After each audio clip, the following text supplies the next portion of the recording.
Okay, good morning. I'm Jeff Smetana from CRMLS. I'm the Director of Compliance and Assistant General Counsel here, the California Regional Multiple Listing Service, your MLS. And I've been invited here today, North San Diego County Association of Realtors, to spend some time with you all going over some compliance issues. So basically the rules for CRMLS and what to do and not to do. So we're going to go through a webinar. I am going to work very hard to get you guys out of here in 1 hour. And I also want to leave plenty of time for questions. And speaking of questions, I want to point out that this is a webinar, so you can hear me, but I won't be able to hear you. And so in order to handle questions, I would like to use the Q&A box in Zoom. So hopefully you know how to use that. If not, what you do is you just roll over your little Zoom control panel, and there should be an icon that says Q&A. It might be under the 3 little dots on the right or something, but you can search that out and open your little Q&A box and put your questions in there, and I'll be able to see them, and then we can talk about those as we go forward here. So I'm going to wait a couple more minutes, maybe 1 or 2 more minutes to get as many people in here as possible. We're currently looking at 26 people in, and I think there was over 80 that were registered, so we want to make sure we give people a chance. So I've got a question already about whether or not you'll be sent a link for a recording of the webinar. I know it is being recorded. Shirley, your education director, will be managing whether or not that link's distributed. So if she wants to pop her answer in there, go into the Q&A, or just let me know, I can let you guys know. So I believe they will. I believe they will provide you a link. Okay.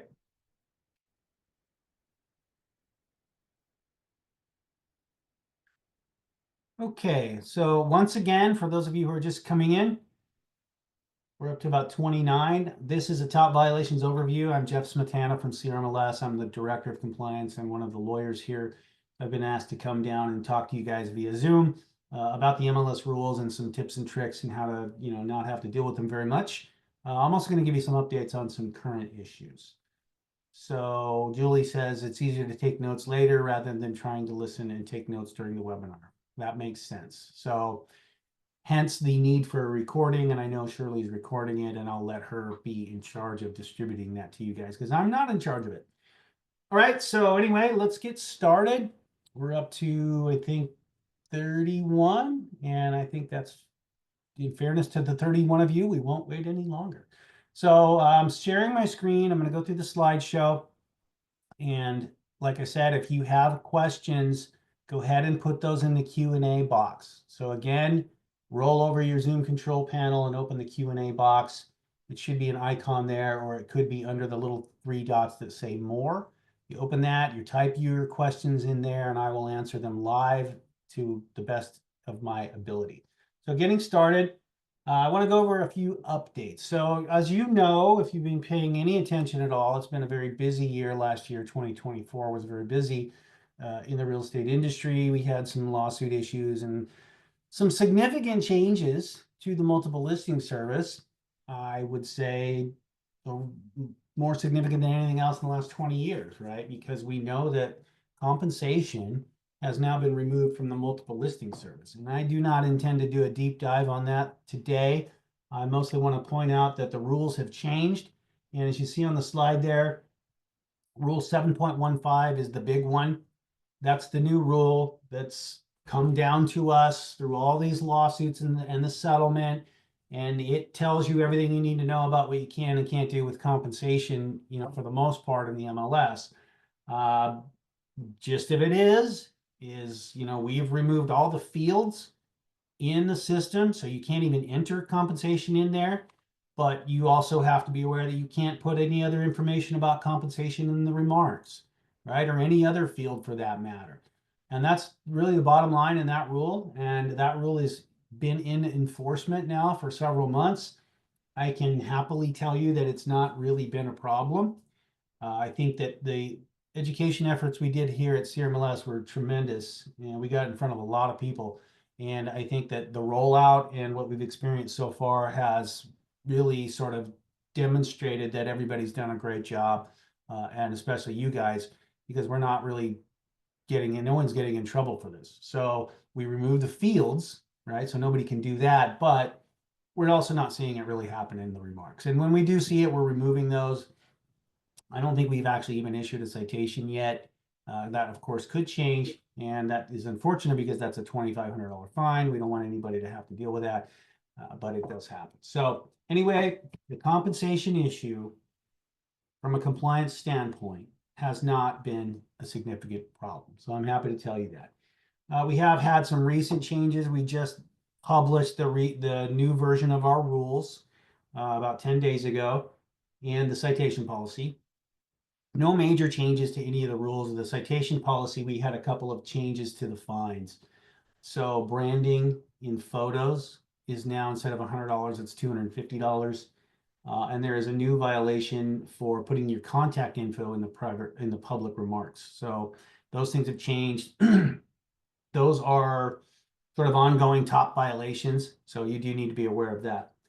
In terms of forms, I'm sure you guys are up to date on your forms, but you know that the RLA has been revised. And we also have the new MLSA, Multiple Listing Service Advisory Form. That has taken all of the stuff related to the MLS, even things out of the RLA, out of the SELM, out of the SPBB, and put that all into the MLSA. It's a separate advisory, and that is a great form, and you do use that now when you are doing your listing agreements, and it's got all the information in there. So the SELM and the SPBB have gone away. Again, the pertinent information and the main purposes of those forms have now been moved over and incorporated into either the RLA itself or the MLSA. And we've found that to be pretty handy so far. We haven't really seen anybody have major problems with doing that. Industry news. So the CCP, that stands for Clear Cooperation Policy. Hopefully you're aware of what that is. That's the rule that's been around for over 5 years, well, coming up on 5 years, and it has to do with marketing listings off of the MLS, and what you can do and not do in that respect. And it's been moderately controversial. We have seen over the last 6 to 9 months a lot of sort of industry players, mainly large brokerages, really speaking against it and asking that it be changed. And in response to that, CRMLS has taken the position that we fully support the CCP, and we have no intention of changing our rules to remove it. If you want to see a very, very important and articulate discussion, explanation of what CCP is and why it's good and what CRMLS's positions are and what our responses have been to these third parties or brokerages who want CCP to go away, I would encourage you to either go on LinkedIn or Facebook or reach out to CRMLS's marketing team, because Art has done a really, really good op-ed on that. It's really long. It's like 9 pages long, but it's extremely comprehensive, extremely well written, and very, very informative. So if you are someone who's concerned about the future of CCP, either for or against, I think that it would be helpful to you to educate yourself in terms of what CRMLS believes about it and what our positions are. Violations trends, we're going to talk about that today, but honestly, guys, for 2024, nothing has changed. Nothing has changed. The same violations that are the top 5 every year are still happening, okay? And I'm going to tell you all about those, and I've got some points I want to make about those violations, and why do they keep happening, and what the impact would be if you just sort of knew these simple rules. So I see in the chat, where do you find the op-ed? Facebook, Art's page, the CRMLS page, I think might work. I'm not in the marketing team, in the communications team.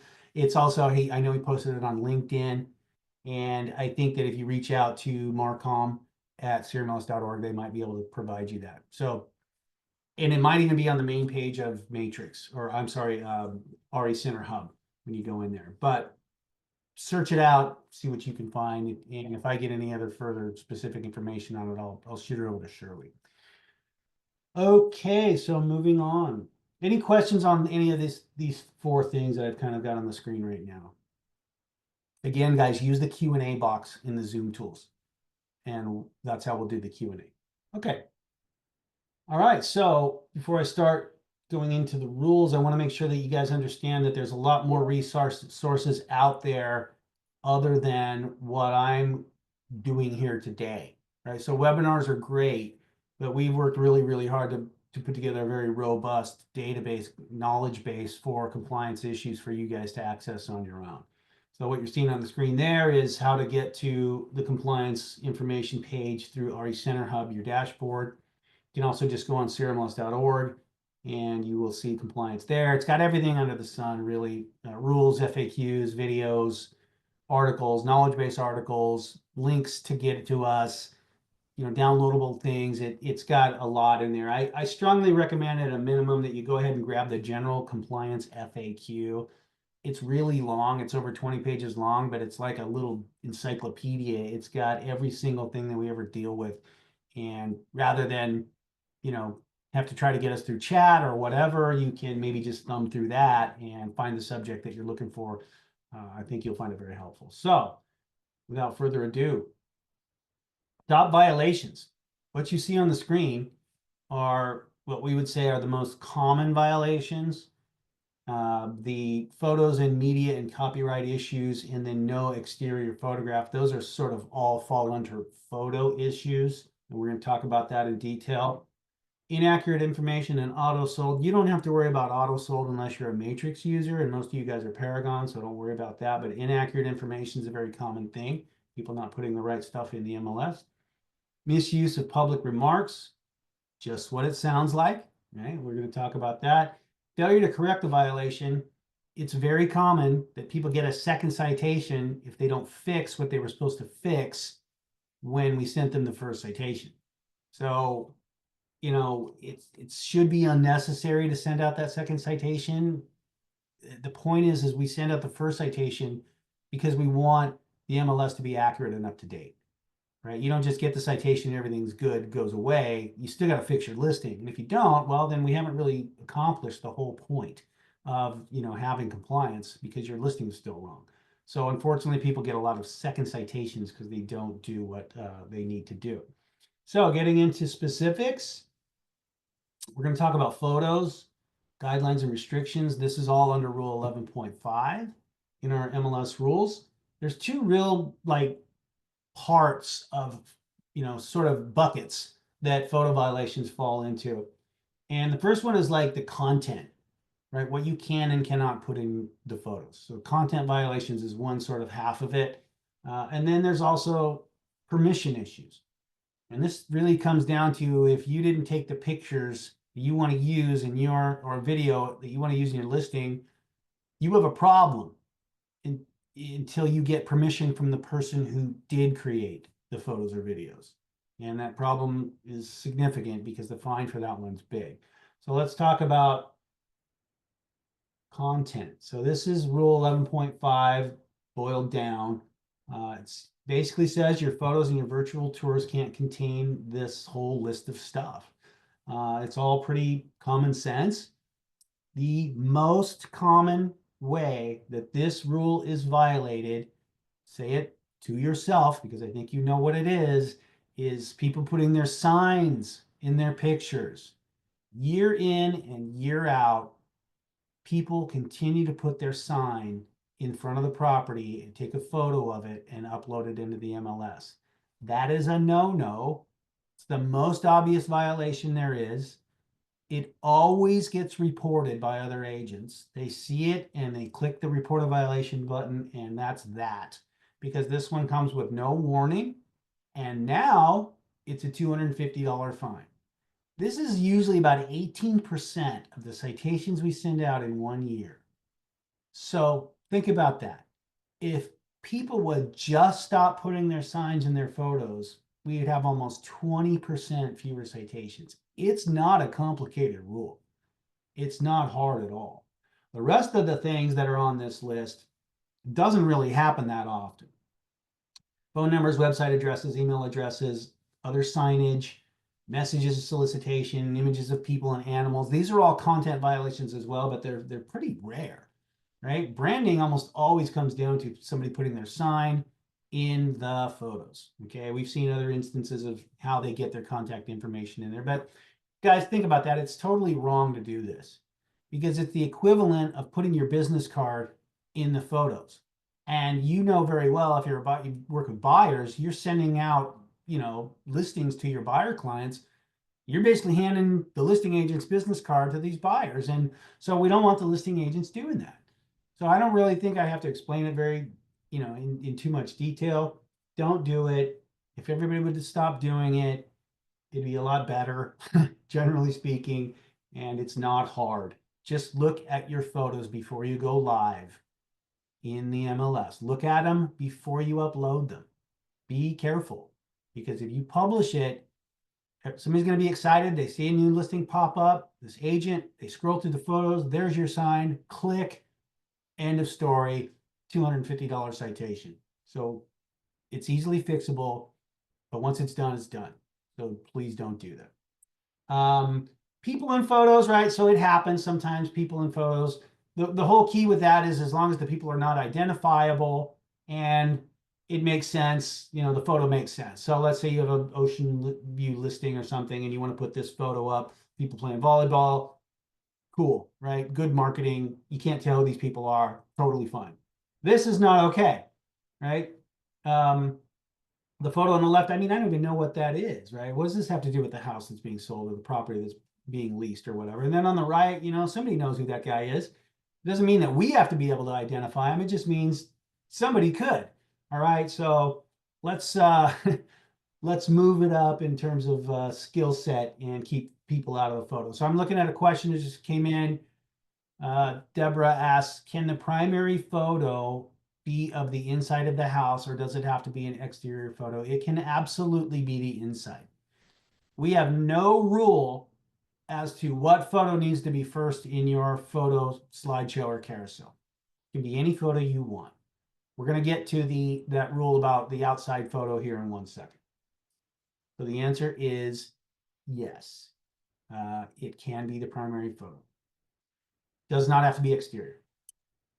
Let's see. So animals in photos, okay, fine. Sometimes it happens, and it also has to make sense, right? So this one on the screen is fine, right? The horses, there's a corral, and it's horse property, and sure, I'm a buyer. I want to see that, right? It makes sense to me.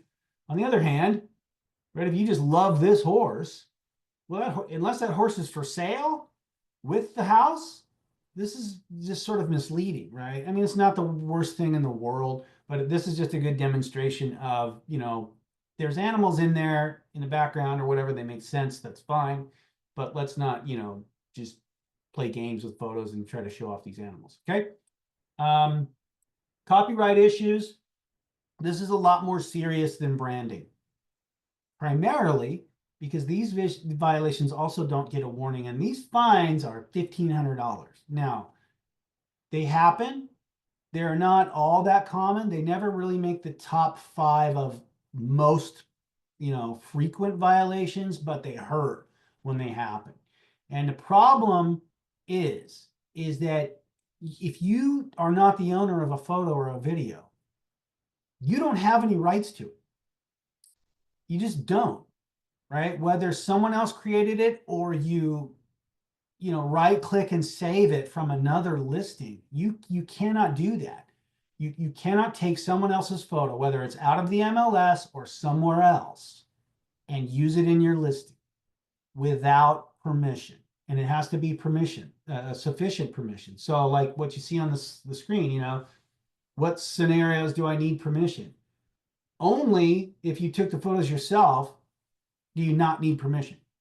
You took the photos or the video, you don't need any further action to take. There's no further action to take. Those are yours. You have a copyright, creative copyright under the law. You can do as you wish.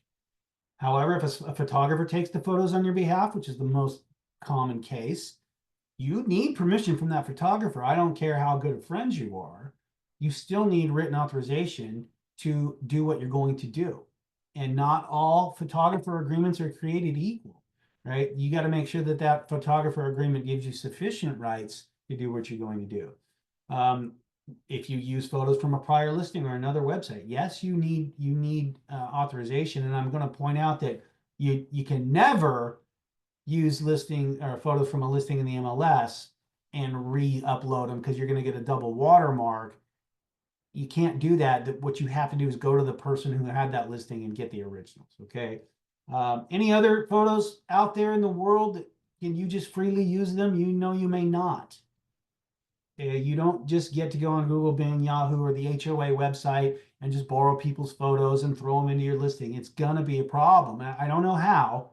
I mean, because we don't use AI to figure this stuff out, but these things always get reported. Somehow somebody's always seeing these photos and saying, hey, that's mine. Or I know that's on the HOA. You know, these kind of things, you never get away with it. It's not worth it. It's better to take the time and get the forms and to get the permission. I see a question in the chat. How about a Google Map image? Still require permission. You cannot use Google Maps. You cannot use anything from Google. You cannot use Google Street View. Okay, that's death because Google Street View photos are super easy to spot. They have the street name, you know, superimposed over them. There's Google watermarks in the sky. They always get reported. I mean, the most common time that it happens is somebody doesn't have time to get out and take an exterior photo, right? So they say, I'll just use the Google Street View and then I'll go fix it later. And then they forget and it gets reported and it's an instant $1,500 citation. Do not do that. Okay, Google does not give you that permission. So Shelly, I hope that answers your question. So we talked about content, what you can and can't put in. Now we're talking about permission. Write this down. It's very easy to remember. If I didn't take these photos, I got to get permission from the person who did. All right. Before I put them in the MLS, not after, before, because under copyright law, as soon as you publish it, you violated the copyright. Double watermarks. I mentioned this. If you quote unquote borrow someone's photos from their previous listing, you right click and save, or your seller right clicks and saves and then sends them to you and says use these, you're going to have a problem because what happens is when photos get uploaded into the system, they get a watermark put on there. And so if you use that watermarked photo and re-upload it, it will have another one and it'll have a double watermark, and that is a giant red flag, and they always get reported. I see a question here from Ashley. Is this for social media posts too, or just MLS uploads? So that's a great question. Ashley is asking if you need permission to use other people's photos anywhere else. And the answer is yes. The answer is absolutely yes. The copyright that a person has when they create something extends everywhere. We are talking about how it applies in the MLS, but you definitely need to do the right thing if you're borrowing photos anywhere else also. So back to what's on the screen. If for any reason you are reviewing your photos before you upload them into the MLS and go live, and you look down and there is a watermark in the right-hand corner, stop what you are doing and do not use that photo. If they were sent to you from another agent, that agent did the wrong thing because that means they stole them from the multiple listing service. If they were sent to you by your seller, it will not change anything. It's still wrong. Okay, so anytime you see a watermark and you have that photo and you're thinking about putting it in your MLS, don't do it. Find a way to not use that photo, or go to the person who has the original and use that. It's not worth it. And I'm telling you, it always gets reported. What do you do in terms of getting permission? You use the PIA, right? So I know photographers have their own, they like to use their own contract. As an attorney, I would sort of, informally advise you not to do that. The PIA is a much better instrument for you to use in obtaining rights to do what you need to do. And the cool thing about the PIA is it doesn't just apply to the MLS, as Ashley is asking about. It also covers usage outside of the MLS. So if you also want to use these photos on your Insta feed or something, the PIA will help you to do that. And you can choose an exclusive or non-exclusive use. And so there's flexibility both for both parties to this agreement. So that's copyright issues in images and videos. Now here's the exterior photo rule, which is kind of like the oldest rule in the book and also the easiest, but last year in 2024 was the most common violation. And it's basically says that you just have to have one compliant photo in your listing within 2 days of going live. Now, what is a compliant photo? It has to be a significant portion, a substantial portion of the exterior of the structure. What does that mean in common terms? You need to show the public and other agents out there what you are selling, right? Have a photo in your listing that someone can use to understand what they should be looking for if they drive out there. Does that make sense? That's what we want. If you have a condo and you have a photo of nothing other than the back patio and everything else on the inside, that tells the person really nothing about what they should be looking for. Go outside and take a picture of the building. Take a, sort of mid-distance shot of the front door so that the person can identify it for the street. It's a very common sense question, rule. It's not just that we absolutely need this for AI purposes. Think about it. Think about that buyer, that shopper, that other agent. Show them what you are selling or leasing from the outside. Okay. Now, we will also accept the backyard, right? So the back of the property, it doesn't have to be the front. So if you're marketing, for purposes of your marketing, you have a house, let's say, that's on a cliff and the front side of it is facing the street, doesn't look like anything special, but you have a great photo of the back where the view is and everything, that's acceptable too, right? That still informs the consumer like, wow, look at that. I understand what that is. That's something I'm attracted to. I would like to go see that. Okay. So at least one photo of a substantial portion of the outside of the structure within 2 days. Okay. If you cancel your listing within 2 days, you don't need to do it. If you sell it, you still need to put it in. So if it's a business opportunity, then you don't have to do that either. So I see a question from Julie. Let's see. She's asking a question that's fairly detailed about the PIA. And it has to do with syndicated sites and how it will be used out there. And that's a sort of a complicated topic. But if you want to know more about that, Julie, send me an email. Yes, jeff@crmls.org. Okay. Happy to talk to you about that when we have a little more time. Jeff, JEFF@crmls.org.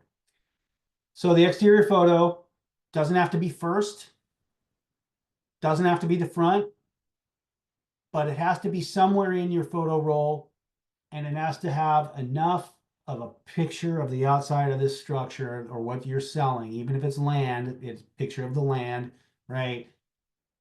To show the world what is there, right? Just think of it that way in a very common sense term. Okay. This picture on the screen, it's the back, but it's a great picture. Beautiful. Substantial portion of the exterior of the property. Acceptable. Not acceptable. This tells me nothing as a consumer. All the doors in the condo complex probably look exactly the same. What good is this, right? For these instances, back up and show me a picture of the building. And here's a helpful tip. If you're not sure if your exterior photo is compliant, please go ahead and come into the compliance chat. You can literally upload your photo and show it to us, and we'll tell you if it is or isn't. I don't see. Julie's question says, is this your email address? My email address is jeff, jeff@crmls.org. Okay, I'm going to stop there. Yes, there it is. Kimberly says, didn't the exterior photo used to have to be within the first two? No longer true. I don't recall that. That's never been the case. It may have been the case when the San Diego region was on its own, but under our rule set, that's never been the case. Okay, let me get rid of some of these questions. And we're going to move on. But that pretty much covers the photo stuff. Other than I do want to point out one other thing. So we get a lot of requests to remove photos from listings after they close. We're not going to do that. Okay. State law requires we have to leave them in there for at least 3 years. Rule 11.8 says that we're not going to do it. If you absolutely need to have it done, do it before. We don't love the fact that people remove all their photos except for one before it closes, because that's no help to anybody else out there. I understand that home buyers think that they have some right to privacy as pertains to those photos. That is simply not true. There is no such right under the law that you get to make people do things with photos of a house that wasn't, the photos were taken when you didn't own the house. It just doesn't work that way. If you don't believe me, talk to your lawyer. I've had many, many discussions, so to speak, with people on this issue, and there is no such right. A buyer does not have a right to decide what to do with that listing after they buy that house. It literally says that now in the RLA also. I'm not sure if you know that. I think it's paragraph 27. So I'm sorry, in the RPA. So everybody's on notice. We're not going to do that. If you remove all the photos, if you absolutely have to, at least leave one exterior, or you will get a fine for no exterior photo. Rory Manning is asking me who gets fined, the agent or the broker. It depends. Sorry, I'm going to need more of a question or more specifics on that. Generally speaking, it will be the agent in most cases, but a broker can get fined if the agent has not corrected a violation and they still don't correct it. Well, then we will go and find the broker. Sometimes the broker is the agent and things like that. So it depends, but mostly it's the agent. Moving on, let's see. Rule inaccurate information. So this is exactly what it sounds like. You as the broker and your agent are responsible for the accuracy of the information in your listing to the best of your knowledge. The good news is Rule 8.3 comes with a warning. So if we get a report that something is wrong in your listing, we're going to reach out to you and give you a couple of days to fix it. They almost always get fixed, but we do get a lot of reports on this. Again, it is not like you have to know every single possible detail and be absolutely right on every single thing. But you are, under the code of ethics, you have competency requirements, and that kind of is the same thing here. You have to really do your homework and be as right as you possibly can be, according to your knowledge and your competency. I see a question in the chat. Let's see. Kimberly says, I've gotten common area photos from an agent when the home was out of the area. I got permission in writing and paid him $100. So generally speaking, if you get permission from someone to use their media, their photos or video, and you use it, and it turns out that that person didn't have the right to give those to you, we're not going to hold you responsible. Okay. There's only so far we can go with this, but you have got to try. Okay. And then you says you've got permission in writing and paid him $100. I mean, I would have to see the writing, but if I'm going to go by the letter of the law, that writing has to really give you some very specific and broad rights. So I really just strongly recommend that you default to using the PIA. Why not protect yourself? Because not only can you get a $1,500 fine from us guys, but you can and will get sued. Believe me, the plaintiff's attorneys out there see this as a cash cow. Under the Federal Copyright Act, the penalties are enormous. And it doesn't happen often, but when it does happen, it's painful. I'm not saying you're gonna get sued, but I'm saying you definitely could. So it's more than just what the MLS can do. It's really about your legal protection on a much broader scale. Okay. Kimberly says that permission was just by email, wasn't aware of the PIA. Okay, well, now you are, so give it a shot. Okay. Public remarks restrictions. This is Rule 12.5. There are things you can't put in your photos. Oh, sorry, pause. Lindy is asking default to what? I didn't hear that. So I'm saying if you are using someone else's photos and you are trying to get permission, I would not rely on a text or an email. default to the PIA, the Property Images Agreement in the CAR Forms Library, to protect yourself. Okay. Public remarks, very similar to branding issues. Like, so there's things you can't put in your photos. There's also things you can't say in the public remarks. Things that are obvious, right? Or at least should be obvious. Gate codes, showing instructions, security information, lockbox info. None of that stuff is meant for the public. You know, remember, property description / public remarks is what that's the description of that property that goes everywhere. You can't put anything you want in there, right? We have fields in the MLS for all these other pieces of information. You definitely should not put things like your contact information. So here's the difference now with Rule 12.5. Generally speaking, Rule 12.5 violations come with a warning. We will remove the verbiage that's the problem and we'll give you a warning. However, we now have a separate violation so that if you put your contact information in the public remarks, there is no warning. It's a $250 fine. So just as I said, you shouldn't be putting your signs in your photos because that's handing someone else's client your business card. It's really no different than what I'm saying now. You don't put call Jeff at 714 blah, blah, blah for a private showing in the public remarks. That's wrong, right? That's not what that listing is in there for you to generate leads by stealing other people's clients. Okay, let's just be clear about that. So do not put your contact information in there under any circumstance. That's an immediate fine. The rest of it, we're going to remove for you and give you a warning. Let's see.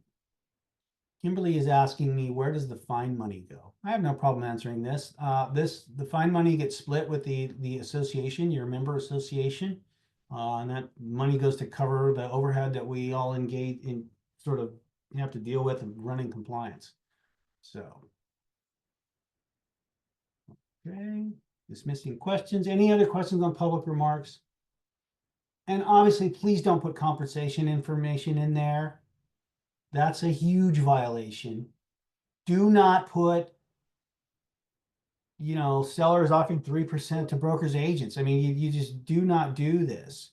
That's a $2,500 fine, and you should be well aware of this at this point. Let's see. Deborah is asking about when she's putting her information in the listing, she's getting warnings. Well, I understand that that's irritating, but we are just kind of trying to help. It'll still let you publish it. It's not going to stop you. It's basically the algorithm is looking at what you're typing and saying, maybe this, you might want to double check this, but you can still publish it. You're just going to have to just close the bubble and keep going. Jesse is asking, what about verbiage saying to contact listing agent for private showing? No, you may not do that. That's basically soliciting someone else's client. You cannot put solicitation language in there either. But no contact info. It doesn't matter if your name is in there. That's different. So if you put your contact info, you're going to get the fine of $250. If you put this solicitation language in, we'll just remove that and you'll get a warning. But don't do it. It's not what the public remarks are there for. You are not allowed to use public remarks to steal other people's clients or to develop leads. It's there to describe the property. Tell the world what's great about the property in the area and blah, blah, blah, and leave the rest of it out. Do not put information in there that's intended for other brokers or agents. Do not put security information. Do not put anything else other than why this is the place that they should go to and buy or lease. All right? Let's keep it simple. Ashley has a question. When promoting someone else's listing on social media, can you post about contact me for a private showing? So it depends how you're getting the listing. First of all, anytime you advertise someone else's listing, you need that person's permission. So I'll just start with that. If you're advertising other people's listings without their permission, you have a problem because that's a big fine. Now, if you are getting a listing from an IDX feed, so an authorized internet data distribution feed, it's okay to display the listings, right? So if you have your own website and you want people to come there and search properties and you get an IDX feed, that's okay for you to display that. And if you display them, the listings in an IDX format, then we have certain rules as to what you can and can't say there. So if you really want to know more about that, reach out to me and I'll direct you to my licensing team and they'll talk you through all that. So be careful with that.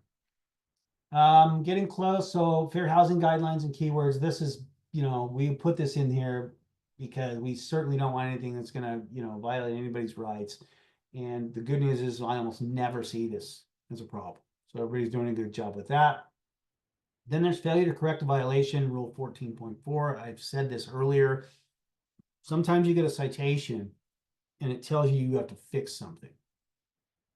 Now, understand, the point of doing what we do is to keep the MLS updated and accurate. So if you get a citation, you're told to fix something and you don't fix it, you will get another citation, right? Because we're very serious about this. We're not just trying to stack citations on you. We want the listing right. So this is unfortunately a very, very common violation year in and year out. How do you avoid this one? Pay attention to your emails and read what we send you, right? Don't just freak out because you got a citation. Read down towards the bottom or the middle where it says corrective action needed and make sure you do that. Questions on any of that? Okay, I am going to move on to a little bit about clear cooperation. So clear cooperation is not a common violation, but it is a big painful one. So if you are a listing broker, listing agent, I hope you're well educated on this, because if you get a clear cooperation violation, it's a $2,500 fine. They are not the most common violation, but they still do happen.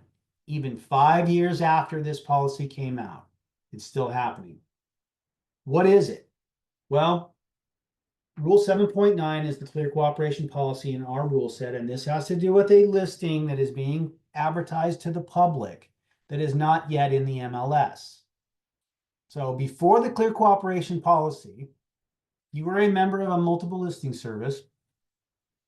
And when you join a multiple listing service, you make a promise essentially that says, I'm joining, I'm going to put all my listings in here. That's the deal. So you can see my listings and sell them, and I can see yours and sell them. And that's what it is. It's a broker cooperative. That's the promise that you make when you join the MLS. Now, there are circumstances when it's not, it's not going to happen. That listing's not going to go in the MLS. And that's okay. Okay, even though you promised to put them all in, there are exceptions. And we allow for that, and we used to allow for that, and we still do. But in the old days, before 2020, if you had a listing and you didn't put it in the MLS, you just sent in your exclusion form, and then you went your merry way and did whatever you wanted with it, public market to your heart's content. After the clear cooperation policy was implemented, you can still take a listing and not put it in the MLS and just register it with the MLS. But now you may not go out and publicly market it. If you do, now you've triggered the clear cooperation policy and you have 1 business day to put it in the MLS. So the world changed for pocket listings back May 1st of 2020. What do you need to know about this? Well, what is considered marketing or advertising? And it's funny because I don't think that I have to tell you guys what marketing is, right? But we do have a very, comprehensive list in the rule. And it's pretty much everything or anything that you would do to develop interest in a property. Okay, you can read it for yourself. The next question is who is the public? So in other words, if there's a group, if public marketing is what triggers this rule, then I need to know who is the public. Is the public everybody? No. The public is everyone other than any client of your brokerage, right? And by client, we mean anybody who has signed an AD form with your broker in the last year. That's not the public, that's a customer. Okay, so if you have an off MLS listing and you're talking to someone who signed an AD form with your broker about it, you're fine. You haven't triggered the rule. The other group that's not the public is any other person under your broker's license, right, in the same office as you. So you can talk about that. That's called the office exclusive exception to the CCP. So hopefully you guys are all well aware of what that rule is. A similar rule is the mandatory delivery rule. So this has been around forever, and this is basically says if you take a listing within 2 days of the effective date of the listing, you got to put it in the MLS or just exclude it and register it. Okay, and this slide is a little confusing because it also starts talking about coming soon, and we're not going to necessarily talk about that, but just be aware of what happens when you take a listing. Two important things. The clock starts ticking. When you take a listing, you now have 2 days from the effective listing date to either let us know about it by registering it or put it in as coming soon or active. Okay, that's point 2A on the slide you see. There's a clock that starts when you take a listing, and you got to be careful that you don't run out of clock. There's also the CCP, Clear Cooperation Policy. So now you've taken a listing. No clock is necessarily running other than this other rule, this rule 7.8. But if you public market it, now you've started another clock. 1 business day to put it in the MLS for cooperation. So guys, this only applies to 1 to 4 unit residential and land for sale. So if you do leases only, you don't have to worry about this. If you're selling commercial property, you don't have to worry about this. If you're not even a listing broker, you don't necessarily have to worry about it. If you're just a buyer's agent, you don't have to, be a pro at this unless you're like reporting people. But what most often happens for clear cooperation issues is, and this is what it was made for, guys, honestly, somebody's driving around in a neighborhood. They see a sign, and they've been looking everywhere for houses, right? There's no inventory. They're driving around, they see a sign, they're like, oh my God, I didn't know that one was on the market. I see the sign. They call their agent, say, hey, did you know about this? Tell me about this property. So you as the agent go in the MLS and you're like, wait a minute, there's no listing in here for that address, that property. I don't see it. Okay. That's how we get reports. So that agent reaches out to us and says, they take a picture of the sign and the property and say, hey, this isn't in the MLS yet, guys. What's up? We get that. We look at it. Okay, we know where this property is. We wait 1 business day. If it's not in the MLS after 1 business day, we go back and check. We issue a $2,500 citation. All right. So be careful. If you have a sign company, make sure they're putting up the signs exactly as you tell them and when you tell them. Be careful. Don't let your social media team launch out an Instagram campaign with a huge reel about this property, because someone's going to see that and then they're going to go look in the MLS to find out more about it, and then it's not there, and then here we go again. Okay, so that's what clear cooperation is. It's still a real thing. It's still happening, and hopefully you guys are well aware of it. Don't worry about that. Showing coming soon. I'm not really concerned about that. The citation fines for the big ones, rule 7879 and really 9.3, which is showing coming soon. I just have this slide in here to let you know that there are a few of these that are major. Okay, they're based upon 1% of the list price, no less than 500, no more than 2,500. I mean, you're selling properties in SoCal, there's almost no such thing as under a $250,000 listing, so it's almost by default that it's $2,500. So I see a question here. Kimberly is asking, what about agents who send lists of off-market homes and blast to agents? That's not the public, but they have a bunch of consumers on the mailing list that gathered. Well, it is the public, first of all. So what Kimberly is asking is, somebody's got a list of off-market homes and they send it out, and on this list, this email list, distribution list, it's a bunch of agents, but these agents are not in their office. Remember, the exception is only for agents under the same broker as you. So if you send that out to an agent in a different office under a different broker, you have marketed to the public and you have a problem. Okay. The thing about the clear cooperation policy that is tricky is it only applies to where a listing agreement is in effect. So if it's not your listing, that's a whole other set of rules, but it's not a clear cooperation violation. And if you don't have a listing agreement yet, then the rule doesn't apply either. So we worked really hard on this, guys. We have a whole dedicated team handling these violations, and um, we're good at it. So just report whatever you see whenever you see it, and we'll take it from there. So any other questions on clear cooperation policy or anything like that? Okay, we got a couple minutes left. Just throw your questions in the chat at this point. Looks like that what you're doing, or the Q&A, and I'll answer your questions. While you're thinking of questions, I want to point out that, CRMLS has a lot of other resources for you guys. We have an entire broker resource department. If you're a broker and you need help with anything at all, you can talk to Amy there. She'll set up trainings for you, presentations, help you with your IDX data feeds. There's newsletters, and there's even a couple of different support lines. So you can have direct access as a broker. Education team, that's a very busy department at CRMLS. They do a lot of work.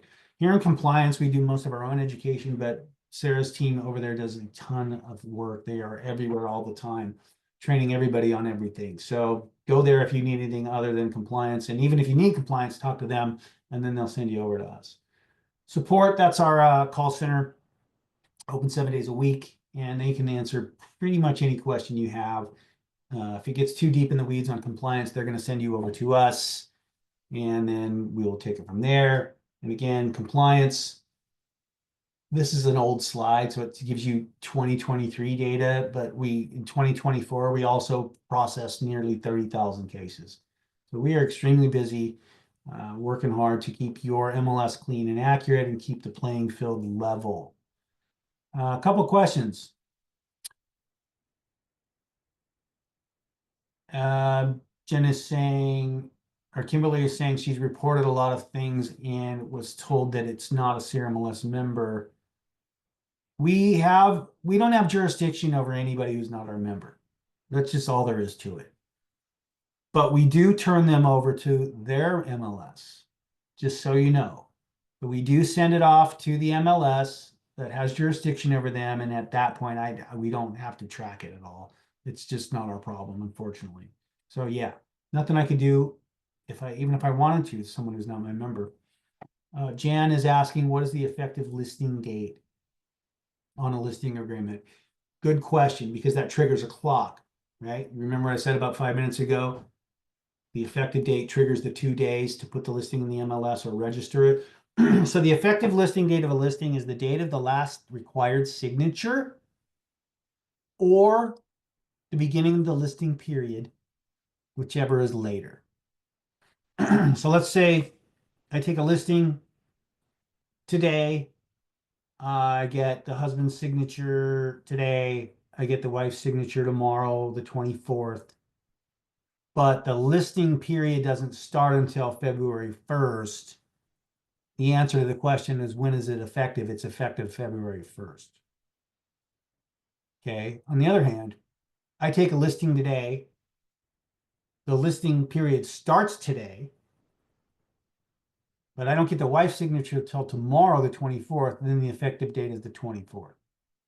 So it's either the date of the last required signature or the date of the listing period, beginning of the listing period, whichever is later.